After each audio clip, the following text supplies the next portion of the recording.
You know, how many of you really stop to think how much sugar you're consuming in a day, in a week? Well, we're going to make you think differently about that because here at Lancaster General Health and the Lebanon campus, we're doing a sugar tour. So we've got kids back there creating all sorts of masterpieces. We have artists here as well. But first, we're going to talk about the significance of this day.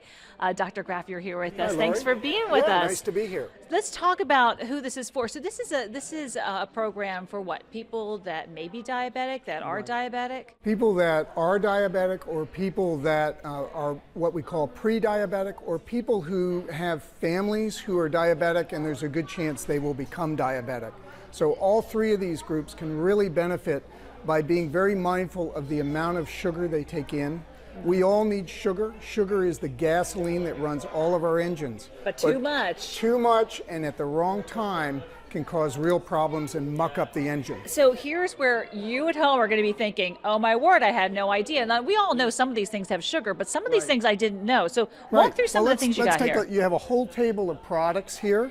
But let's start with the most basic. We all need water. Our bodies are 70% of our bodies is plain old water.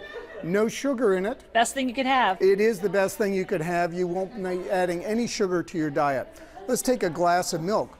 Now this is a moderate amount of sugar. It's 12 grams. That's not a large amount of sugar, and a glass of milk would be fine for most people, diabetic You think or 4 otherwise. grams is what, roughly a teaspoon? Yeah, so keep exactly. in that perspective. But let's get into some of these processed healthy drinks that we hear so much about and are advertised. They have this drink here has this much sugar in it. Wow, look at that, 55 grams? Yes, and this is all a natural product and has no added sugar. Most of this sugar is coming from the fruit juice in the product. Fortunately, you can look on the labels and determine how much sugar is in that product.